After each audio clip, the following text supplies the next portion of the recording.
Hi hello welcome to జాట్ TV. CM Revanth రెడ్డిపై TRS chief Kalvakuntla Kavitha fire. CM Hitler కన్నా ఎక్కువ. ఆయన తాలిబాన్ 27 ఏళ్ల ప్రభుత్వ పాఠశాలను 4000కు కుదిస్తున్నామన్న ముఖ్యమంత్రి రేవంత్ రెడ్డి వ్యాఖ్యలపై TRS chief Kalvakuntla Kavitha fire అయ్యారు. ఈ మేరకు వీడియో సందేశం విడుదల చేసిన కవిత 27,000 ప్రభుత్వ స్కూళ్లను మూసేసి 4,000 పాఠశాలలు మాత్రమే నడిపిస్తానని అంటున్న రేవంత్ రెడ్డి హిట్లర్ మాత్రమే కాదు, అంతకన్నా ఎక్కువ రేవంత్ తాలిబాన్. అందుకే ఆడపిల్లలు పేదలకు చదువులు దూరం చేసేందుకు ప్రభుత్వ స్కూళ్లు మూసేస్తున్నామని అంటున్నారు.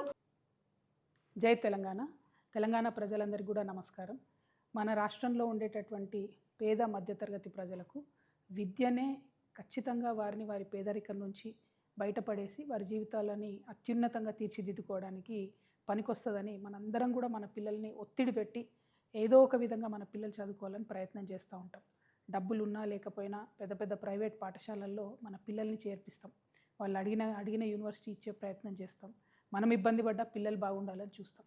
ఇదంతా ఎందుకోసం చేస్తామంటే ఆస్తులు ఉన్నా లేకపోయినా చదువు ఉంటే చాలనే ప్రయత్నంతో మనందరం కూడా చేస్తాం. సగటు పేద మధ్యతరగతి వారందరికీ కూడా విద్యనే ఆస్తి.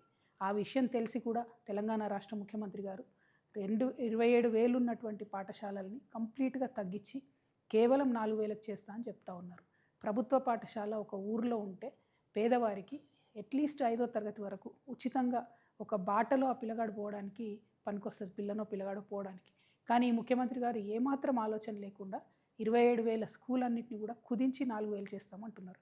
అంటే ఇప్పటి వరకు ఊర్లలోకి ప్రైవేటు ప్రైమరీ పాఠశాలలు రాలేదు. ముఖ్యమంత్రి గారు తీసుకున్న ఈ నిర్ణయంతో ఇప్పుడు ప్రతి చిన్న ఊర్లో కూడా ప్రైవేట్ వాళ్ళు పాఠశాలలు 1 నుంచి 5వ తరగతి పెట్టే పరిస్థితి వస్తుంది. అన్నిటికన్నా ఎక్కువ ఏమవుతుందంటే ఆడపిల్లల చదువు మాత్రం విపరీతమైన దెబ్బ పడుతుంది. ముఖ్యమంత్రి గారు నేను హిట్లర్ అని చెప్పుకుంటున్నాడు. మీరు హిట్లరే, కానీ హిట్లర్ కన్నా ఎక్కువ మీరు తాలిబాన్. ఎందుకంటే తాలిబాన్లు కూడా కేవలం ఆడపిల్లల చదువు మీద రిస్ట్రిక్షన్స్ పెట్టి వాళ్ళు చదువుకోకుండా చేసారు. ముఖ్యమంత్రి గారే విద్యాశాఖ మంత్రి అయితే విద్యాశాఖ ఏదో వెలుగుతుంది అని చెప్పి అందరు భావించారు. కానీ అడుగడుగున అబద్ధాలు. ఇప్పుడు మీరున్న 27,000 పాఠశాలల్ని 4,000 పాఠశాలలకు చేస్తే ఇప్పుడు ఉన్నటువంటి ఉపాధ్యాయులందరినీ ఏం చేస్తారు? మీరు ఈ 3 లక్షల పై చిలుకున్నటువంటి ఉపాధ్యాయులందరినీ కూడా తీసేస్తారా?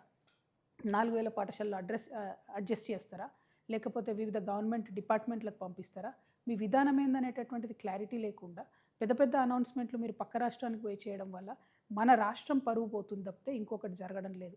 ఇంకొక విషయం, విద్యాశాఖ అనేటటువంటిది సంపూర్ణంగా అస్తవ్యస్తంగా తయారైపోయింది. ఒక సర్కస్ నడిచినట్టు నడుపుతూ ఉన్నారు ముఖ్యమంత్రి గారు.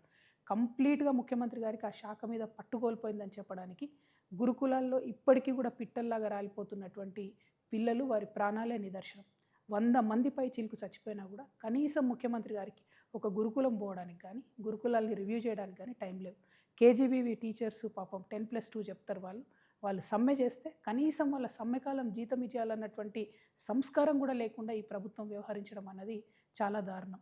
ఇక ఇంటర్మీడియట్ ఇంకొక పెద్ద జోక్. ముఖ్యమంత్రి గారు రివ్యూ చేసి రేపటి నుంచి ఇంటర్ బోర్డు ఉండదని చెప్తారు. ఈయన రివ్యూ చేసిన 2 రోజులకే ఇంటర్మీడియట్ బోర్డు వాళ్ళు ఇంటర్మీడియట్ నుంచి అఫిలియేషన్ ఇస్తాం అప్లికేషన్ పెట్టుకోండి అంటే కోకొల్లలుగా ప్రైవేట్ వాళ్ళు అఫిలియేషన్ పెట్టుకుంటారు. ఈ 2 గొడవలు అవుతున్నటువంటి సందర్భంలో మళ్ళీ ఒక స్టేట్మెంట్ వస్తుంది, లేదు ఈ సంవత్సరం ఇంటర్మీడియట్ బోర్డు కొనసాగుతుంది, నెక్స్ట్ ఇయర్ 10+2 విధానం వస్తుంది అని చెప్పి.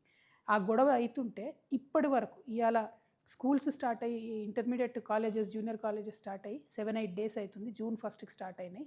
ఇప్పటి వరకు కూడా ప్రభుత్వ ఇంటర్మీడియట్ జూనియర్ కాలేజీలకు కూడా అఫిలియేషన్ ఇవ్వలేదు. అంటే అఫిలియేషన్ లేకుండా ఈ రాష్ట్రంలో ప్రైవేటు ప్రభుత్వ జూనియర్ కాలేజీలు ఫంక్షనింగ్ స్టార్ట్ చేసినాయి. అంటే ఇది ఏం వ్యవస్థ అసలు? ఎందుకోసం వచ్చింది ఇటువంటి వ్యవస్థ? ఇంత కన్ఫ్యూజన్ ఎందుకు? ఇక ఇంటర్మీడియట్లో ఒక రకమైన కన్ఫ్యూజన్ అయితే డిగ్రీలు ఇంకొక రకం కన్ఫ్యూజన్. డిగ్రీ సిలబస్ మానిటర్ చేయడానికి హైయర్ ఎడ్యుకేషన్ కౌన్సిల్ ఉంటుంది. ఆ హైయర్ ఎడ్యుకేషన్ కౌన్సిల్ ఏమో ఒక సిలబస్ రిలీజ్ చేస్తుంది. హైయర్ ఎడ్యుకేషన్ కమిషనరేట్ ప్రభుత్వం నుంచి వాళ్ళు ఇంకొక సిలబస్ రిలీజ్ చేస్తారు. ఏ సిలబస్ ఏందో తెలియదు. ఇప్పటి వరకు ఏ యూనివర్సిటీలో కూడా, అది జేఎన్టీయూ కావచ్చు, ఉస్మానియా కావచ్చు, పాలమూరు కావచ్చు, ఏ యూనివర్సిటీ కూడా ఇంతవరకు పాలక మండలి మీటింగ్ పెట్టుకొని సిలబస్ ఫైనల్ చేయలేదు. కానీ దోస్తు పోర్టల్ ఓపెన్ చేసిండ్రు, విద్యార్థులు రిజిస్టర్ అవుతున్నారు, డిగ్రీ కాలేజీలు కూడా తొందరలోనే చేరుతాయి. అంటే ఇప్పుడు సిలబస్ ఏం చెప్పాలన్నది కూడా అర్థం కాకుండా డిగ్రీ కాలేజీలు తెలుసుకున్నారు. ఇట్లా ప్రతి అంశంలో విద్యా వ్యవస్థలో A to Z కంప్లీట్గా ఒక రకమైన కన్ఫ్యూజన్, ఒక సర్కస్ నడిపినట్టు.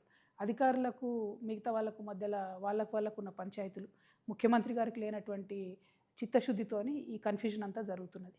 ఇవన్నీ ఒక ఎత్తు అయితే ఫీజు రియంబర్స్మెంట్ 11,000 కోట్ల రూపాయలు పెండింగ్ ఉంటే ఒక్క దమ్మిడి కూడా ఇప్పటివరకు ముఖ్యమంత్రి గారు ఇవ్వలేదు.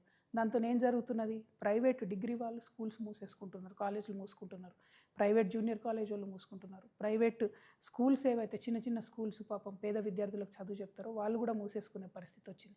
ఆ భారం మోయలేకపోతున్నారు. అన్నిటికన్నా ఎక్కువ ఆ పిల్లలు వాళ్ళ పేరెంట్స్ వాళ్ళ ఫీజులు కట్టలేక ఇబ్బంది పడుతున్నారు. మళ్ళీ నేను చెప్తున్నాను, ముఖ్యమంత్రి గారి విధానాలతో ఈ రాష్ట్రంలో ఉన్నటువంటి ఆడపిల్లలకు తీవ్రమైన నష్టం జరుగుతుంది. మగపిల్లల్ని ఏదో ఒకటి చేసి పంపిస్తారు కానీ ఆడపిల్లలకు మాత్రం ఇబ్బంది అవుతుంది, వాళ్ళని పంపడం లేదు. సో ఈ విధంగా ఫీ రియంబర్స్మెంట్ పక్కకు పెట్టేసారు. ఇప్పుడేమో జియో 7 తీసుకొచ్చి స్టూడెంట్స్కి డైరెక్ట్గా ఇస్తామని చెప్తున్నారు. స్టూడెంట్స్కి ఎట్లా ఇస్తారు? ఒక్కొక్క స్టూడెంట్కి ఇస్తామంటే ప్రైవేట్ కాలేజ్ ఊరుకుంటుందా? వాళ్ళ దగ్గర ముక్కు వెండి పెద్ద పెద్దగా ఫీజులు వసూలు చేయరా? అంటే ప్రైవేట్ కాలేజ్ వాళ్ళకు డైరెక్ట్గా ఫీజులు పెంచుకునేటటువంటి ఒక విధానాన్ని మీరు ఓపెన్ చేస్తున్నారు. జియో 7ని తక్షణమే రద్దు చేయాలి. ఖచ్చితంగా ఫీ రియంబర్స్మెంట్ కూడా మీరు ఇమీడియట్గా ఇంప్లిమెంట్ చేయాలి. ఇవన్నీ ఒక ఎత్తు అయితే మేము పేరెంట్స్ తరఫున అనేక రోజుల నుంచి అడుగుతున్నాం.